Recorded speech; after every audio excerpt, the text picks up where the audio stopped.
Hello everyone, good morning all of you. Today I will discuss exercise 13.1 of chapter 13. ध्यान से देखिएगा मेरे भाइयों, बहुत ही सिंपल टॉपिक है। आपके पेपर में 2 क्वेश्चंस बोर्ड के पेपर में आएंगे।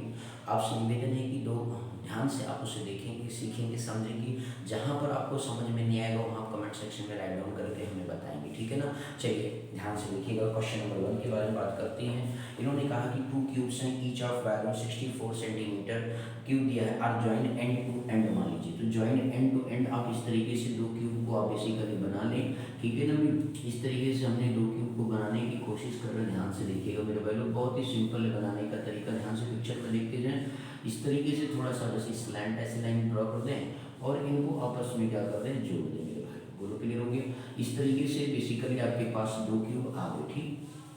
अब इसके बाद जो है लेट कर लेते हैं कि side of cube is A है। लेट साइड ऑफ क्यूब जो है वो आपका ए है। तो उस केस में जो है वैल्यूम ऑफ क्यूब आपको दे रखा है, तो वैल्यूम ऑफ क्यूब क्या हो जाएगा मेरे भाई, यहाँ पे वैल्यूम ऑफ क्यूब क्या होता है, साइड का क्यूब होता है। तो इस तरीके से ए का क्यूब हो गया और आपको क्वेश्चन में गिवन है मेरे भाई कि ए का क्यूब जो 64 सेंटीमीटर क्यूब दे रखा है। क्या दे रखा है सर, 64।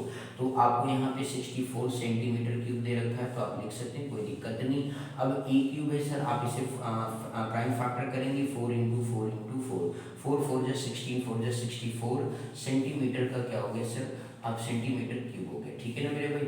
अब इस तरीके से ए क्यूब आपने लिख लिया और फिर इस तरीके से 4 सेंटीमीटर का क्या लिख सकते हैं, पावर 3 लिख सकते हैं। इसलिए हम इस तरीके से हमें जो है साइड ऑफ क्यूब ऑब्टेन्ड हो गया, ए बराबर 4 सेंटीमीटर आपको मिल गया सर। बोलो क्लियर हो गया कि नहीं। ए बराबर क्या मिल गया, 4 सेंटीमीटर मिल गया। तो इस तरीके से इसका मतलब साइड ऑफ क्यूब हमारे पास आ गया 4 centimetre, 4 centimetre, 4 centimetre and 4 centimetre. हर कोई क्या होगा, 4 सेंटीमीटर होगा। बोलो क्लियर है या नहीं मेरे भाइयों। तो अब यहाँ पे इस तरीके से ये जब 2 बेसिकली क्यूब को आपस में मिक्स किया तो ये क्या बन गया, क्यूबॉइड बन गया सर। क्या बन गया, तो लेंथ ऑफ क्यूबॉइड आप पिक्चर में देख सकते हैं, 4 + 4 कितना हो जाएगा, 8 सेंटीमीटर। विड्थ तो आपका 4 सेंटीमीटर ही है और हाइट आपका 4 सेंटीमीटर ही। बोलो क्लियर हो गया कि नहीं। तो कितना ही सिंपल। अब total surface of the resulting cuboid निकालना है, तो बेसिकली जो है यहाँ पे कीवर्ड का फॉर्मेशन के लेंथ समझ में आ गया। तो length of keyword, now length of keyword, आप लेंथ जो है आपके पास आ गया। तो लेंथ ऑफ कीवर्ड कितना हो गया मेरे भाई लोग, ध्यान से देख लीजिए। पिक्चर में भी मैंने आपको दिखाया 4 सेंटीमीटर प्लस 4 सेंटीमीटर। पिक्चर में आप देख सकते हैं कि किस तरीके से जोड़ा गया, 4 + 4, क्लियर ना।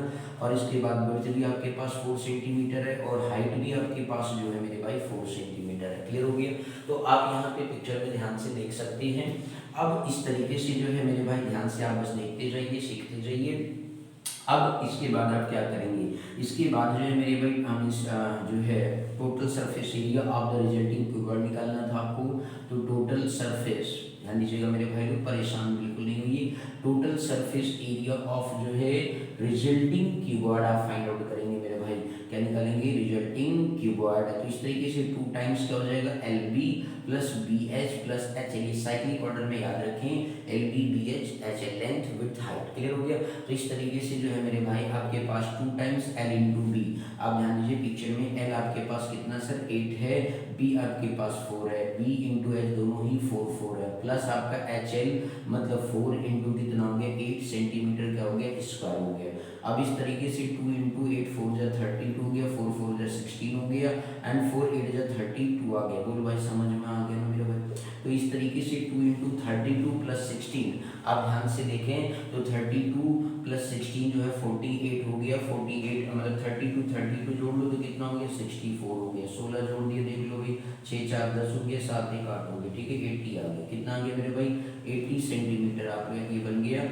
और इस तरीके से जो है मेरे भाई क्या बन गया, 2 0 0 2 8 जा 16 160 सेंटीमीटर स्क्वायर। तो आपका total surface area of the resulting cuboid जो आपके पास आ गया वो आपका 160 सेंटीमीटर स्क्वायर आ गया। ध्यान से आप इसे देख लीजिए सर, क्वेश्चन में कहीं पर डाउट हो तो कमेंट सेक्शन में जरूर लिखिएगा मेरे भाई, बिल्कुल ठीक है ना। ध्यान से आप देख लें, परेशान बिल्कुल होने की जरूरत नहीं है मेरे भाई लोग, ठीक है ना। अब इस तरीके से आप इसे ध्यान से देखते जाएं, सीखते जाएं और समझते जाएं। चलिए क्वेश्चन नंबर 2 के बारे में बात करेंगे, ध्यान से देख लीजिए, ठीक है ना। कितना ही सिंपल तरीके से क्वेश्चन को कर बताया गया आपको कि किस तरीके से आप क्वेश्चन बेसिकली किस तरीके से आप इसे सॉल्व करेंगे, बस आप इसे ध्यान से देखते जाएं, ठीक है ना। चलिए नेक्स्ट क्वेश्चन के बारे में बात करेंगे। आपने देखा कि क्वेश्चन 1 में से बहुत ही सिंपल सा था। अब इसके बाद जो है नेक्स्ट क्वेश्चन के बारे में अगर हम बात करें तो उसमें आपसे ये कहा गया क्वेश्चन नंबर 2 के बारे में, एक वेसल है is in the form of a hollow hemisphere. क्या बोला गया? एक वेसल है जो हॉलो हेमिस्फीयर है and mounted by a hollow cylinder. एक हॉलो सिलेंडर पे क्या किया गया? माउंट किया गया है and the diameter of the hemisphere is 14 centimetre है and the total height of the, जो डायमीटर दिया हेमिस्फीयर का 14 and total height of the vessel 13 centimetre given है। तो find the inner surface area of the vessel. कहने का मतलब है कि एक टॉय है जो किसी का मतलब एक वेसल है जो फॉर्म ऑफ हॉलो हेमिस्फीयर है। अब ये हॉलो हेमिस्फीयर हो गया सर, ठीक है ना। अब इस तरीके से आपसे ये कहा गया क्वेश्चन नंबर 2, ध्यान से देखिएगा, बहुत ही सिंपल है सर। बस आपको केवल क्वेश्चन की मीनिंग को ध्यान से समझना और डायग्राम को ड्रॉ करना, फिर आंसर बात बन जाएगी सर, ठीक है ना। आपसे ध्यान से बस देखते जाए, सीखते जाए, वीडियो पे बने रहें और पूरी कंप्लीट वीडियो को देखें, आपको सच में समझ में आ जाएगा सर, बिल्कुल, ठीक है ना। आपसे ये कहा गया एक वेसल है is in the form of a hollow hemisphere, ठीक। तो ये हमने हॉलो हेमिस्फीयर बना दिया। अब इसके बाद इसने कहा कि mounted by a hollow cylinder, उसके ऊपर क्या है? हॉलो हेमिस्फीयर क्या है? माउंटेड है। आपका हॉलो सिलेंडर माउंटेड है सर जी। ये हमने इस पे क्या बना दिया? एक हॉलो सिलेंडर भी माउंट कर दिया सर। बोलो क्लियर हो गया कि नहीं? अब इस तरीके से आपको ये बेसिकली डायग्राम, ये आपका हेमिस्फीयर हो गया, ठीक है ना सर जी। और इस पे हॉलो मतलब जो है सिलेंडर क्या था? हेमिस्फीयर पे हॉलो सिलेंडर क्या था? माउंट था, तो उस पर हमने प्लेस कर दिया सर, क्लियर हो गया। अब इसके बाद जो है सर इसने कहा कि जो diameter of the hemisphere given है, तो diameter of hemisphere 14 centimetre given है, आप इस तरीके से लिख लेंगे। और फिर इसके बाद जो total height of the vessel जो गिवन है सर जी, वो total height of the vessel मतलब कंप्लीट आपको जो दे रखा है वो 13 सेंटीमीटर गिवन है सर। कितना है? 13 centimetre total height of the vessel. तो कंप्लीट वेसल का जो है वो 13 सेंटीमीटर दे रखा है। इन्होंने कहा कि find the inner surface area of the vessel. तो आपको inner surface area of the vessel find out करना है सर। ध्यान से देखिए, बहुत ही सिंपल है। तो आपको डायमीटर ऑफ हेमिस्फीयर गिवन था, ध्यान दीजिए। तो डायमीटर ऑफ हेमिस्फीयर के बारे में जब आपने बात किया तो d इक्वल टू आपको दे रखा 14 सेंटीमीटर, और इस तरीके से रेडियस निकालेंगे तो आपका क्या हो जाएगा? d/2 हो गया, दैट मीन्स 14/2 सेंटीमीटर। तो r बराबर क्या आ गया सर? 7 सेंटीमीटर आ गया मेरे भाई, क्लियर है। अब इसके बाद जो है नेक्स्ट अगेन आप फाइंड आउट करेंगे मीन्स तो आपका जो रेडियस ऑफ हेमिस्फीयर और radius of cylinder both are क्या होगा? सेम होगा। तो इसे आप इस तरीके से याद रखेंगे, रेडियस ऑफ सिलेंडर जो है, रेडियस ऑफ सिलेंडर लिख लो और हेमिस्फीयर दोनों का वैल्यू क्या होगा सर जी? सेम ही है, ठीक है ना मेरे भाई। अब इसके बाद हाइट जो है, height of the cylinder find out करें। तो ये जो डायमेंशन है सर जी, यहाँ पे ध्यान से देखें, ये आपका क्या होगा सर? 7 सेंटीमीटर होगा कि नहीं होगा? तो इस तरीके से यहाँ से यहाँ तक की हाइट आप जब देखेंगे तो ये हाइट ऑफ द सिलेंडर होगा, तो 13 में से 7 को क्या करेंगे? तो माइनस करेंगे। तो height of cylinder sir picture में आप देख सकते हैं। तो हाइट ऑफ सिलेंडर क्या आ गया सर जी? 13, टोटल हाइट था 13 सेंटीमीटर, और उसमें से रेडियस ऑफ सिलेंडर को क्या कर दीजिए? माइनस कर दीजिए। तो इस तरीके से मतलब रेडियस आपको बेसिकली जो है हेमिस्फीयर से माइनस करेंगे, तो 13 में से 7 गया तो 6 सेंटीमीटर आगे हाइट भी आ गई। बोलो क्लियर है ना मेरे भाई। तो इतना ही सिंपल तरीके से आपने ये दोनों डेटा ऑब्टेन कर लिया। अब इसके बाद इसने कहा था कि भाई total find inner surface area of the vessel. तो आप लिखेंगे hence total inner surface area of the, total inner surface area of the cylinder जब आप फाइंड आउट करेंगे, inner surface area of the cylinder जब आप मेरे भाई फाइंड आउट करेंगे तो उस केस में क्या हो जाएगा? मीन्स आपका CSC ऑफ मतलब inner surface area of cylinder लिख सकते हैं। तो inner surface area, inner surface area of cylinder, और फिर इसके बाद जो है ना मेरे भाई प्लस कर देंगे इनर सरफेस एरिया ऑफ, क्या कर देंगे? हेमिस्फीयर। क्या कर देंगे? इनर सरफेस एरिया जो है, सरफेस एरिया ऑफ हेमिस्फीयर आप लिख देंगे मेरे भाई लोग। तो इस तरीके से जो आपके पास वैल्यू आ जाएगा inner surface area of cylinder की जब आप बात करेंगे तो आपका 2πRh होता है ना भी कर्व सरफेस एरिया, ठीक। और इसी तरीके से inner surface area of hemisphere की बात करें तो आपका 2πr² होता है मतलब कर्व सरफेस एरिया। बोलो क्लियर हो गया सर। दोनों में आपका 2πr क्या है सर जी? 2πr²। ध्यान दीजिएगा मेरे भाई, 2πr इसमें भी है, 2πr इसमें भी है।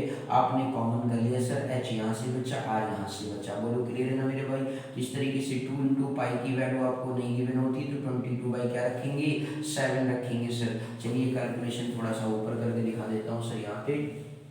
इस तरीके से आपके पास 2 इंटू पाई 22/7 हो गया। रेडियस आपको दे रखा है sir ji 7 into H plus R. H आपको दे रखा है सर जी 6 और प्लस 7 हो गया, सेंटीमीटर का क्या हो गया स्क्वायर हो गया।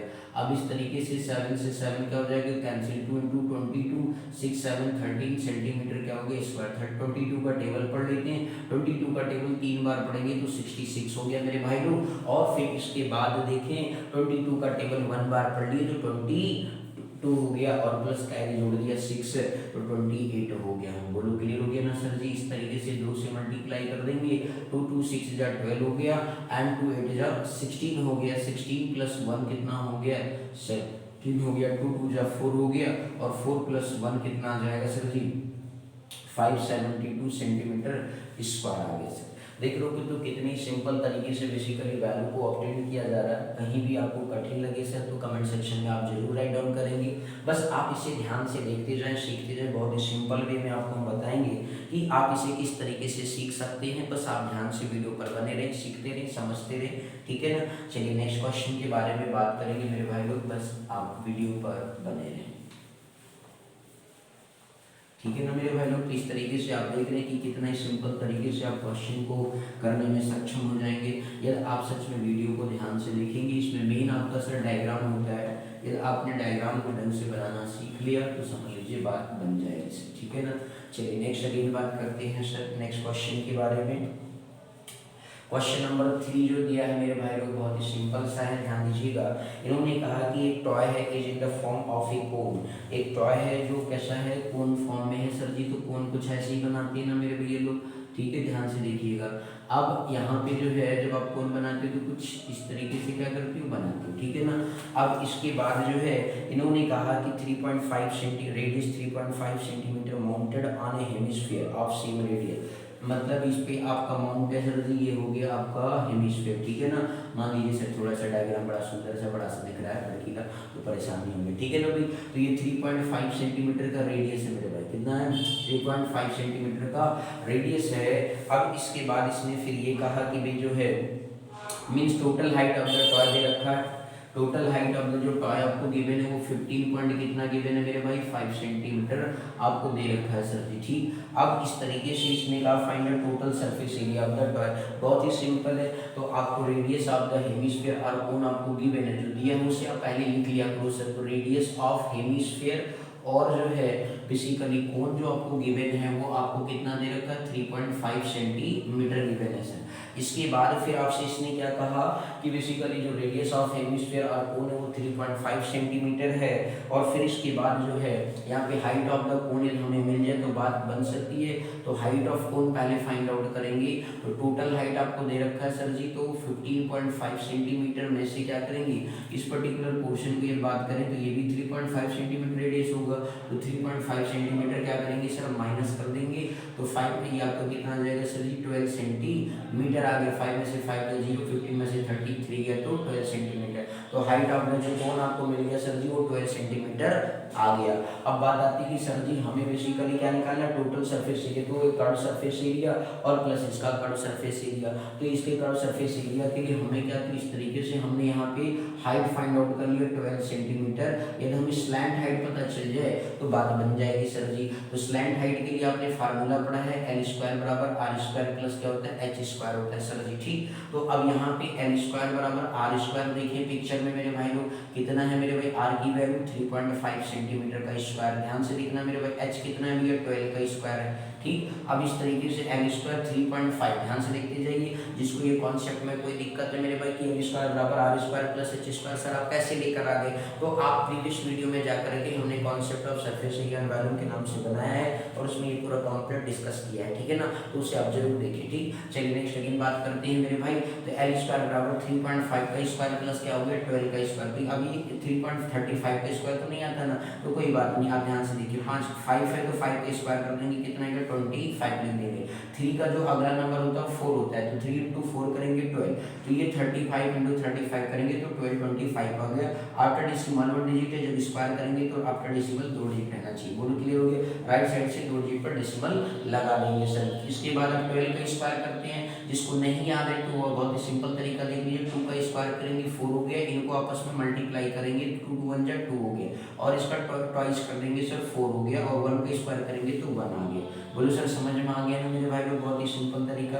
अब इसे आप ऐड कर लीजिए सर, देखिए इधर ऐड करना 144 पॉइंट लाइव डेसिमल बना लीजिए, एंड 12 पॉइंट क्या हो गया 25 हो गया, 5 हो गया, 2 हो गया, 4 2 6 हो गया, और इसके बाद आपका 415 हो गया, 156.25। अब बात है सर इसका स्क्वायर रूट आपको निकालना पड़ेगा। क्या निकालना पड़ेगा भाई? स्क्वायर रूट निकालने का तरीका बताता हूँ शॉर्ट ट्रिक। देखिए सर जी लास्ट के 2 डिजिट का स्क्वायर करेंगे तो ये 5 हो गया सर। क्या हो गया? मतलब लास्ट डिजिट 5 है तो केवल 5 के स्क्वायर करने पर ही अगला डिजिट 5 आता है। अब बात है सर जी ये 156 है, तो 156 ये होता है, तो आपको ये देखना है सर ये कौन सी स्क्वायर वैल्यू के पास में आता है सर जी। 12 12 ये कितना होता है सर जी? 12 का स्क्वायर करें तो आपका 5 का केस होता है, 12 का स्क्वायर इसके पास में आता है, तो 125 की ये स्क्वायर वैल्यू है, क्योंकि 12 12 जब 144 13 का करेंगे 116 ज़्यादा हो गया, तो ये 125 इसमें एक ही डिजिट है, तो इस तरीके से 125 इसका स्क्वायर रूट हो जाएगा सर। तो इस तरीके से मतलब आपके पास जो वैल्यू आ गई सर जी वो कितना हो गया 156, तो ये 12 पॉइंट कितना हो जाएगा सर जी 5 हो जाएगा। बोलो क्लियर हो गया ना भाई? कितना हो गया 12.5 का स्क्वायर कर देंगे, then you obtain your answer. ठीक है, तो इस तरीके से आपके पास क्या गया एल की वैल्यू 12.5 सेंटीमीटर आ गया सर। ठीक, अब इसके बाद चलिए सर ये अब हमारे पास एल आ गया, तो एल निकालने का तरीका सर हमने आपको थोड़ा सा एक्सप्लेन किया। अब इसके बाद जो है इसने कहा था भैया total surface area of the toy बताओ। हमने कहा चलो भाई देख लो, तो total surface area of toy के बारे में हम बात करें तो total surface area of toy, तो total surface area of toy के बारे में बात करेंगे तो आप क्या लिखेंगे CSA ऑफ कोन, और प्लस आप क्या करेंगे CSA ऑफ हेमिस्फीयर कर देंगे सर। बोलो बात समझ में आ गया मेरे भाई? ठीक है ना, तो CSA ऑफ हेमिस्फीयर, ठीक है ना मेरे भाई लोग। तो इस तरीके से CSA ऑफ कोन क्या होता है सर पाई आर एल होता है, और फिर इसके बाद CSA ऑफ हेमिस्फीयर के बारे में बात करें तो 2 पाई आर स्क्वायर होता है, ये तो होता है ना मेरे भैया लोग। अब इस तरीके को पाई आर इसमें भी है, पाई आर इसमें भी कॉमन कर सकते हो सर, एल प्लस हो गया 2 टाइम्स आर हो गया सर। बोलो क्लियर हो गया ना मेरे भाई लोग, कोई दिक्कत इसमें? अब इस तरीके से जो है मेरे भाई पाई की वैल्यू आपको पता है, यहाँ पे कुछ दिया है नहीं, तो इस तरीके से मतलब 22/7 पुट करेंगे। आर आपके पास देखो 3.5 है सर, इसे फ्रैक्शन में कन्वर्ट कर सकते हो 35/10 लिख सकते हो, आफ्टर डेसिमल 1 डिजिट है तो 35/10 लिख दिया सर। क्लियर, इनटू एल आपके पास अभी आया सर जी 12.5 आया है, आप अभी पहले सर चाहे वैल्यू ऐसे पुट कर लो, चलो भाई कोई बात नहीं ऐसी वैल्यू पुट कर लो अभी पहले। 2 इंटू कितना हो गया 3 पॉइंट कितना हो गया सर 5 हो गया। बोलो क्लियर है ना मेरे भाई लोग, कोई दिक्कत इसमें? अब इस तरीके से जो है सर जी आप इसे कैलकुलेट करेंगे तो इस तरीके से मतलब 22/7 हो गया, 3.5 को मैंने कहा मेरे भाई 35/10 लिख लो। अब 12.5 है सर जी ध्यान से देखना, 12.5 है प्लस आपका 2 हो जाएगा, तो 7.0 आप लिख सकते हो सर। बोलो क्लियर हो गया भाई? अब इस तरीके से जो है 22/7 हो गया इंटू 35 कितना हो गया, तो 7 5 जो कितना होता है 35 होता है मेरे भाई लोग। बोलो क्लियर हो गया? 5 हो गया। इस तरीके से आपके पास जो वैल्यू आ गया 22 इंटू 5 कितना आ गया 10 आ गया सर। ठीक, अब इस तरीके से 12.5 और 7 करेंगे तो 12 7 कितना होता है 19.5 हो गया, 5 2 जा 5 हो गया, 5 2 जा 10 हो गया। अब इस तरीके से 22 इंटू 19.5 हो गया, अपान 2 आ गया, 2 का टेबल 11 बार कर लिया मेरे भाई। तो इस तरीके से आपके पास क्या वैल्यू बनकर आ गया, ध्यान से देखिएगा मेरे भाई। तो इस तरीके से 11 इंटू 19.5 सेंटीमीटर क्या बन गया स्क्वायर। तो 11 का टेबल पढ़ लीजिए, 11 5 55, 11 9 99, और प्लस 5 कितना हो गया 104 हो गया सर, और 11 1 11 10 कितना हो गया 121 हो गया, तो 214.5 क्या आ गया सेंटीमीटर स्क्वायर आ गया। तो टोटल सरफेस एरिया आपका जो टॉय आपने फाइंड आउट किया वो आपका 214.5 सेंटीमीटर स्क्वायर आ गया। ठीक, तो देख रहे हैं कि कितना सिंपल तरीके से क्वेश्चन आपको हमने बताने की कोशिश की। कि सबसे पहले आपको ये डायग्राम मेन चीज़ होता है सर, डायग्राम रफली आपको बनाना आना चाहिए। डायग्राम बना लेंगे तभी आप क्वेश्चन को पुट अप कर पाएंगे कि किस तरीके से क्वेश्चन को सॉल्व करना होता है। तो रेडियस ऑफ हेमिस्फीयर निकाला, हाइट ऑफ कोन अपनी फाइंड हो, L square R square plus H square कर दिया, और इस तरीके से यहाँ से आपने स्क्वायर रूट निकालने का सिंप्लीफिकेशन मेथड भी बताया कि कैसे निकालते हैं। फिर total surface area of the toy CSA of cone CSA of hemisphere किया, formula pi r l plus 2 pi r square था, पाई आर कॉमन किया, यहाँ से एल बचा, यहाँ से 2 टाइम्स आर बचा। फिर इसके बाद 22/7 इंटू 3.5 रख दिया और समथिंग आपने लिख दिया और फिर इसको सिंप्लीफाई किया तो आपके पास आंसर आ गया। तो इस तरीके से आप ध्यान से मेरे भाई देख सकते हो, बिल्कुल सिंपल टॉपिक है, आपको बिल्कुल परेशान होने की जरूरत नहीं है। तो आगे हम नेक्स्ट वीडियो में आपको नेक्स्ट क्वेश्चन से सिखाएंगे, आप इन 3 क्वेश्चन को अच्छे से कवर कर लीजिएगा और आगे भी सॉल्व करने की कोशिश करेंगे तो आपसे क्वेश्चन जरूर निकलेंगे sir. Thank you so much for watching this video.